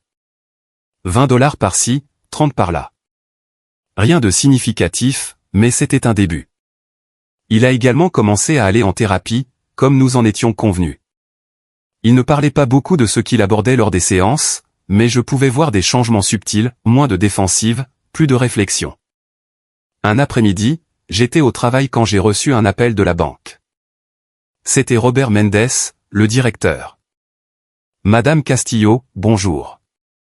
J'espère que je ne vous dérange pas, aucun problème, ai-je dit. Comment puis-je vous aider? En fait, je vous appelle parce que j'aimerais vous parler de quelque chose. Pourriez-vous venir à la banque demain, disons à 15 heures? Mon cœur s'est emballé. Y avait-il un problème? Matteo avait-il encore tenté quelque chose? C'est au sujet de mon fils, ai-je demandé. Non, non, a-t-il dit. C'est quelque chose de complètement différent, quelque chose qui, je pense, vous intéressera. J'ai accepté, intriguée et nerveuse. Le lendemain, je suis arrivé à l'heure au rendez-vous. Robert m'a accueilli avec un sourire chaleureux et m'a conduite à son bureau. Madame Castillo, merci de venir. Je veux vous parler de quelque chose d'inhabituel mais d'enthousiasmant. Il a ouvert un dossier sur son bureau. Depuis notre dernière rencontre, j'ai beaucoup pensé à votre situation, à votre force, à la décision que vous avez prise, et j'ai aussi examiné votre historique financier de plus près. 38 ans de travail impeccable, jamais un retard de paiement, jamais une doute d'impayé, jamais un découvert. C'est extraordinaire à notre époque. J'ai juste fait ce qui était juste, ai-je dit, ne comprenant pas où il voulait en venir. Exactement, madame. Et cela a de la valeur, plus de valeur que vous ne le pensez. Vous voyez, la banque met en place un nouveau programme, un programme d'éducation financière pour la communauté. Nous voulons apprendre aux gens, en particulier aux femmes à faible revenu, comment gérer leurs finances, comment épargner, comment se protéger de la fraude, comment construire un avenir solide avec des ressources limitées. Je me suis penché en avant, écoutant attentivement. Et nous avons besoin d'animatrices, a-t-il dit. Des femmes qui ont vécu ces expériences, qui comprennent les difficultés, qui peuvent enseigner à partir d'une expérience vécue, et pas seulement théorique. J'ai pensé à vous, à votre histoire, à votre dignité, à votre sagesse financière malgré des ressources limitées. Je pense que vous seriez parfaite pour ce rôle. Je suis resté sans voix. On m'offrait un emploi à 63 ans. Ce serait un poste à temps partiel, a-t-il poursuivi. 2 après-midi par semaine, le salaire est modeste mais décent, et vous auriez l'opportunité d'avoir un impact sur des vies, d'enseigner à d'autres femmes ce que vous avez appris au fil des décennies. J'ai senti des larmes me monter aux yeux. Je ne sais pas quoi dire, ai-je dit. Dites oui, a-t-il souri. Je suis sorti de la banque sur un nuage. Quelqu'un avait vu de la valeur en moi, non pas dans ce que je pouvais donner aux autres, non pas dans mon sacrifice, mais dans qui j'étais, dans mon expérience, dans ma sagesse. Cette nuit-là, j'ai parlé de l'offre à Matteo. Nous étions en train de dîner ensemble, une habitude que nous avions reprise comme un rituel. Maman, c'est incroyable, a-t-il dit. Et pour la première fois depuis des semaines, j'ai vu une lueur de joie sincère dans ses yeux. Tu devrais accepter. Tu crois? J'ai déjà 63 ans, et j'ai déjà mon travail au cabinet d'avocat. Justement, a-t-il dit. C'est pour cela que tu devrais le faire. Parce que tu as encore de la vie devant toi. Parce que tu mérites de faire quelque chose qui t'épanouit, pas seulement quelque chose qui paie les factures. Ces mots m'ont surprise. C'était comme entendre des échos de conversations que nous avions eues des années auparavant, quand il était jeune et rêvait que j'ai une vie meilleure. Depuis quand es-tu devenu si sage, ai-je demandé en souriant. Je ne suis pas sage, a-t-il répondu en remuant la nourriture dans son assiette. Mais j'apprends. La thérapie m'aide et le fait de revivre avec toi me montre des choses que j'avais oubliées ou que je n'avais jamais valorisées. Comme quoi, ai-je demandé. Il a levé les yeux. Comme le fait que la vraie richesse n'est pas l'argent, c'est la paix. Tu as toujours eu la paix, maman. Même quand tu n'avais rien d'autre. Et moi, j'avais de l'argent, du statut. Et je n'ai jamais eu la paix.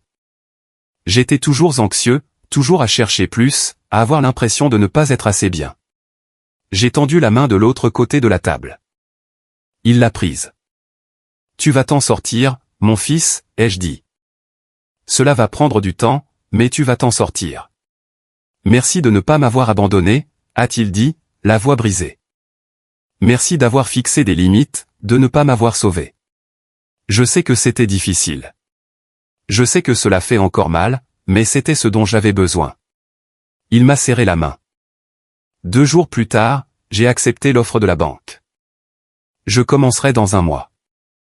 J'ai donné ma démission au cabinet d'avocat après presque 4 décennies. C'était doux amer. Mes collègues ont pleuré. Madame Reynolds m'a serré dans ses bras et m'a dit qu'elle était fière de moi. Matteo a continué à travailler à l'épicerie, mais il a également commencé à suivre des cours en ligne le soir, comptabilité, éthique des affaires. Il reconstruisait, cette fois sur des bases réelles. Une nuit, un mois après le début de tout cela, nous regardions la télévision ensemble quand on a sonné à la porte.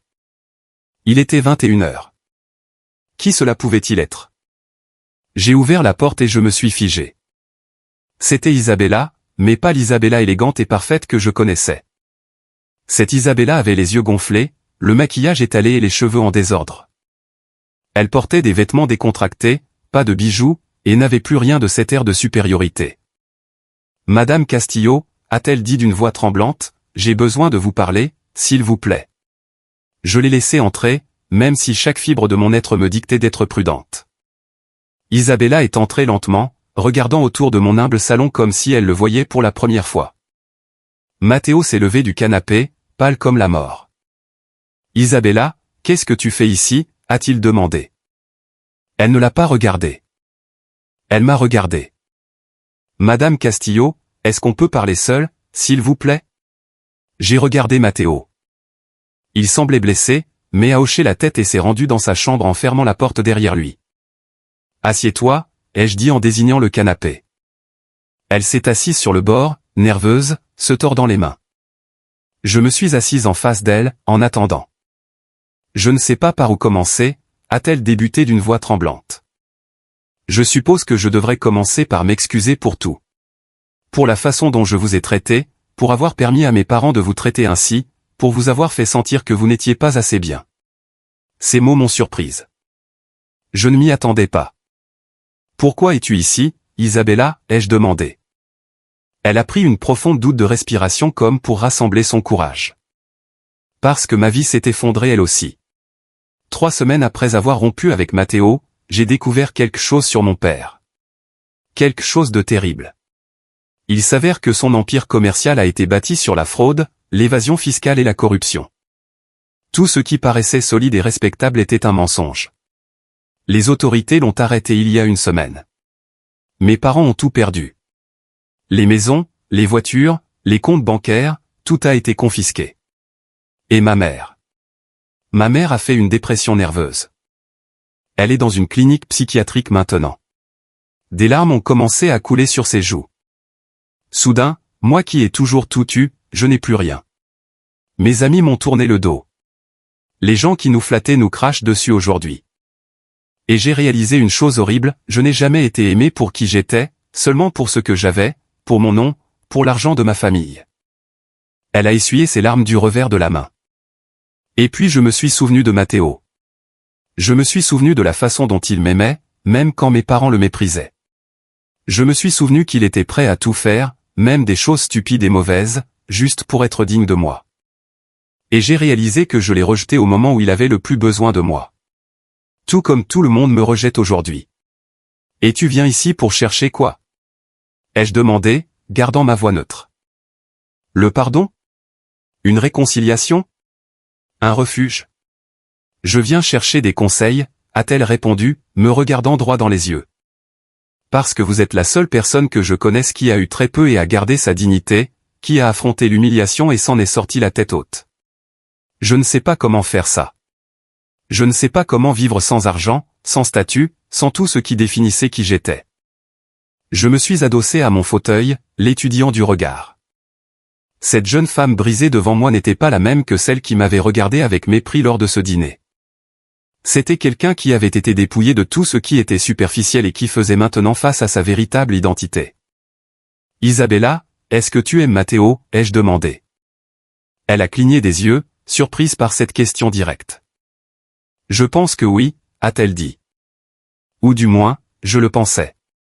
Aujourd'hui, je ne sais plus trop ce qu'est le véritable amour et ce qui n'était que de la convenance. Mais je sais qu'il me manque. Je sais que lorsque tout s'est effondré, il est la première personne à laquelle j'ai pensé. Et lui, ai-je demandé. Penses-tu qu'il t'aime encore? Je ne sais pas, a-t-elle dit. Je ne mérite pas son amour après la façon dont je l'ai traité. Tu as raison, ai-je hoché la tête lentement. Tu ne le mérites pas. Mais l'amour n'est pas toujours une question de mérite. Parfois, c'est une question de choix.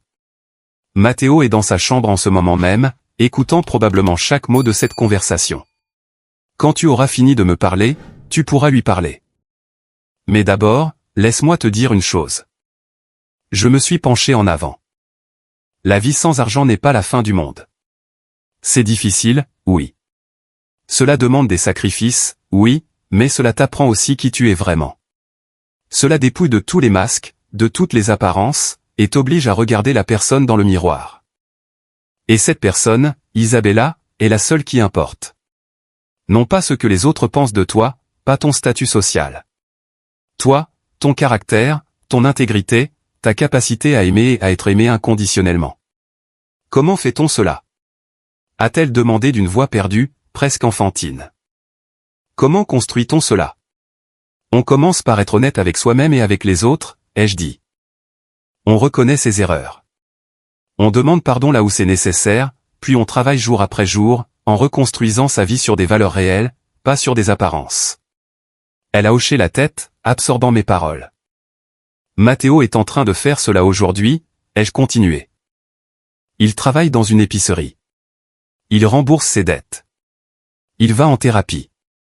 Il apprend à être un homme véritable, pas une caricature de ce qu'il pensait devoir être.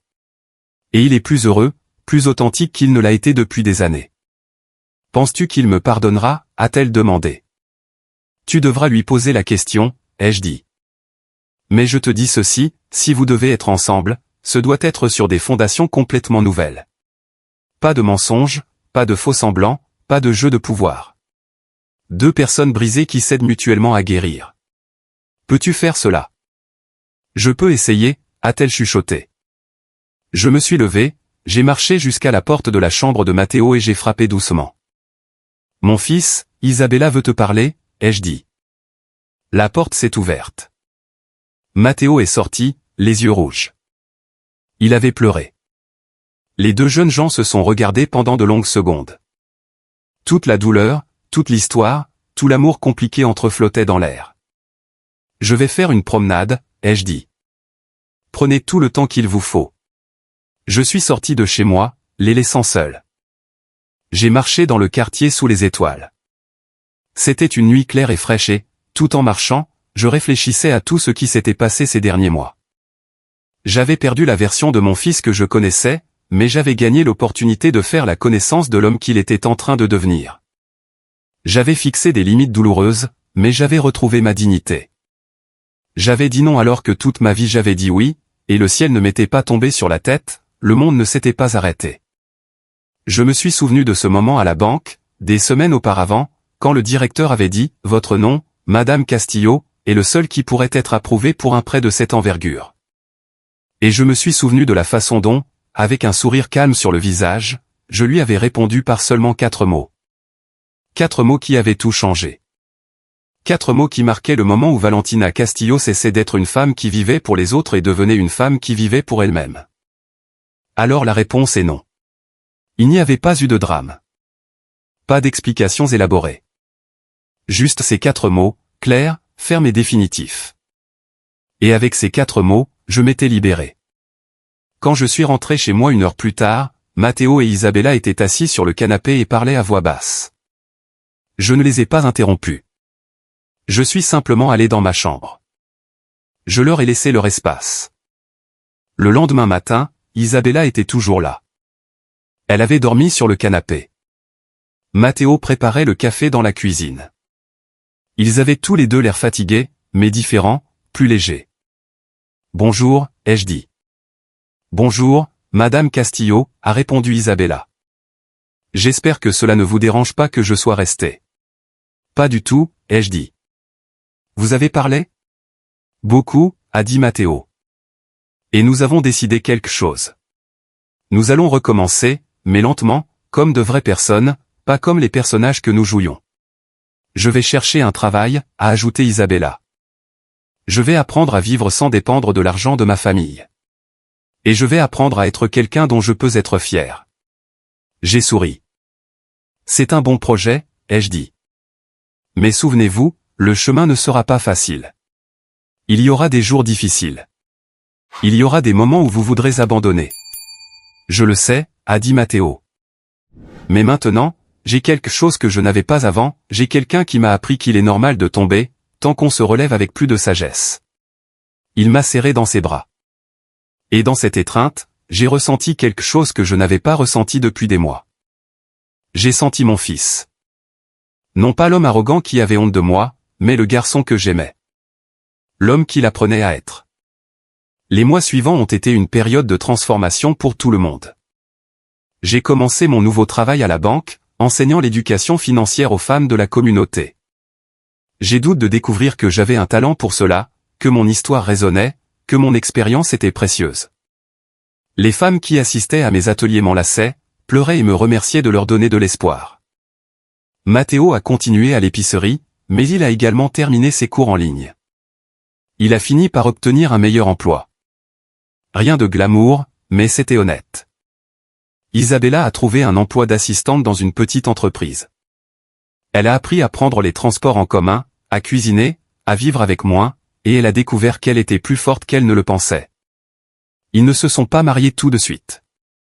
Ils ont décidé d'attendre, de se reconstruire d'abord en tant qu'individus, de guérir leurs blessures, d'apprendre à s'aimer véritablement. Et moi, Valentina Castillo, à 63 ans, j'ai découvert quelque chose de merveilleux. J'ai découvert qu'il n'est jamais trop tard pour recommencer. Que fixer des limites n'est pas de l'égoïsme, c'est de l'amour-propre. Que dire non quand c'est nécessaire est tout aussi important que de dire oui. Et que la vraie richesse n'est pas dans ce que l'on possède, mais dans qui l'on est. 2 ans se sont écoulés depuis cette terrible scène où mon fils m'a traité de ridicule. 2 ans depuis que j'ai failli tout perdre en le sauvant une fois de plus. Et je regarde en arrière, et je suis reconnaissante. Je suis reconnaissante pour la douleur, car elle m'a appris la force. Je suis reconnaissante pour la perte, car elle m'a montré ce qui comptait vraiment. Je suis reconnaissante d'avoir dit non, car cela m'a rendu ma vie. Si mon histoire ne serait-ce qu'une seule mère à ouvrir les yeux, à poser des limites, à se rappeler qu'elle compte elle aussi, chaque larme, chaque moment difficile, chaque décision douloureuse en aura valu la peine. Parce qu'en fin de compte, mes chers amis qui m'écoutez, l'amour le plus important que nous puissions donner n'est pas celui qui sacrifie notre dignité. C'est celui qui honore notre être véritable. Et quand nous apprenons à nous aimer nous-mêmes, alors seulement pouvons-nous vraiment aimer les autres d'une manière saine. Je m'appelle Valentina Castillo. J'ai 65 ans. Et enfin, après toute une vie, je le suis.